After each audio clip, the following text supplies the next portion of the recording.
Gente, bom dia, a paz seja convosco, que o Espírito Santo de Deus esteja com você hoje, agora e sempre, e que o amor de Deus abrace você e que você sinta a graça, a generosidade, a força, o poder deste amor que tanto nos constrange.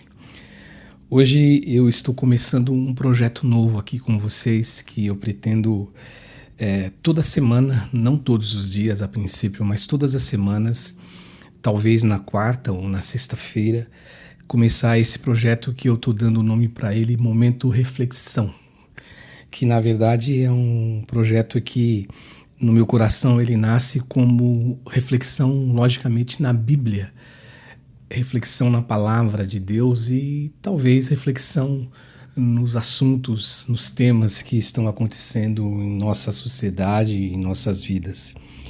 E hoje, para esse primeiro dia, que eu espero que seja algo que te abençoe, o momento reflexão da palavra está no Evangelho de Mateus e eu gostaria de ler o capítulo 1 e apenas um versículo, o versículo 5, que diz assim: Salmão, ele gerou Boaz, cuja mãe foi Raabe, e Boaz gerou Obed, cuja mãe foi Ruth.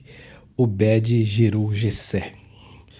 E talvez você possa perguntar o que esse texto da Bíblia, o que esse versículo da Bíblia, ele tem de tão fundamental, ele tem de tão importante na nossa vida e para a nossa vida. Eu, particularmente, quando eu leio a genealogia de Jesus, ou todas as genealogias, ou quando eu li, quando eu lia, a pergunta que eu sempre fiz era: qual a necessidade de nós termos no texto sagrado uma história que narre uma genealogia? Alguém gerou alguém, que nasceu de alguém e assim por diante. Mas a genealogia de Jesus nesse evangelho de Mateus, eu vejo ela como algo muito importante, extremamente importante. Principalmente esse texto que eu li, esse texto que fala de uma mulher. Essa mulher, com toda certeza você sabe, ela é Raabe, ela é uma prostituta na cidade de Jericó. Ela vendia o seu corpo para poder sobreviver. E quando Jericó ia ser tomada, ia ser invadida, Josué mandou os espias lá em Jericó. E essa mulher, ela acolheu esses espias em sua casa, só que essa mulher, ela pediu aos espias que quando eles fossem conquistar Jericó, que na cabeça dela era muito vivo que isso iria acontecer, essa mulher, ela pediu para que eles lembrassem dela e que não destruísse ela e a família dela.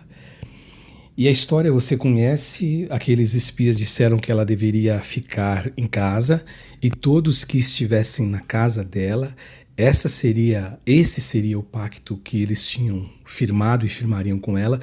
Ela colocasse um fio de escarlata vermelho, o que já apontava para o sangue do Cordeiro que salva, que liberta, que transforma.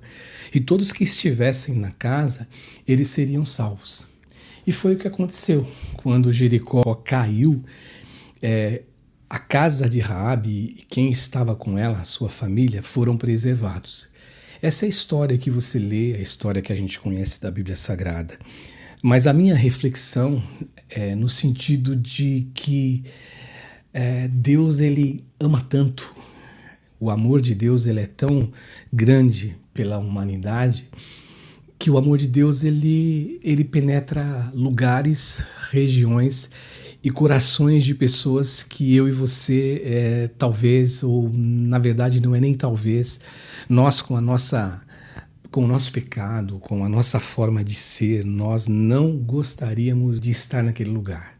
Pelo contrário, nós como seres humanos caídos, porque até o fato de muitos de nós, ou às vezes até nós mesmos, nos sentirem melhor do que alguém, isso já é uma comprovação muito, muito clara.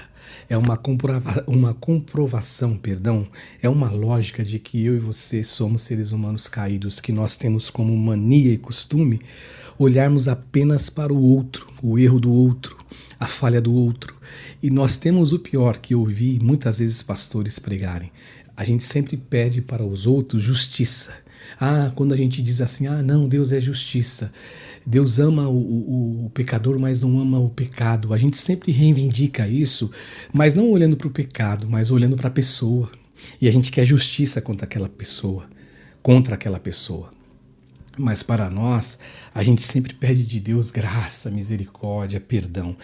E essa natureza humana, que é a minha, que é a tua, ela caminha nessa direção, nesse caminhar da hipocrisia, da injustiça, da não verdade, das inverdades.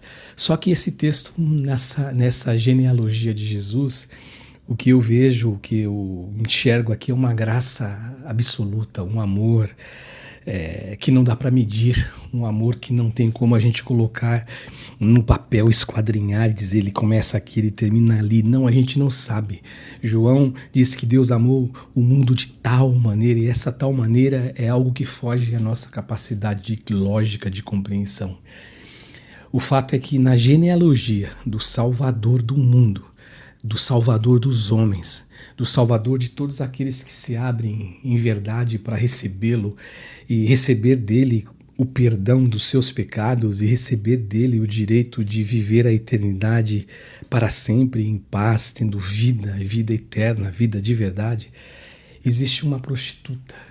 Uma prostituta que possivelmente eu e você não iríamos desejar que ela convivesse com a gente e que talvez nós a colocaríamos como uma situação totalmente fora da lógica dela ser salva, dela ser alcançada pelo Senhor. A minha oração é que eu e você não limite o amor de Deus, que eu e você não escolhamos as pessoas que serão salvas pelo amor de Deus, porque não é um direito teu, não é o meu direito, não é o direito nosso.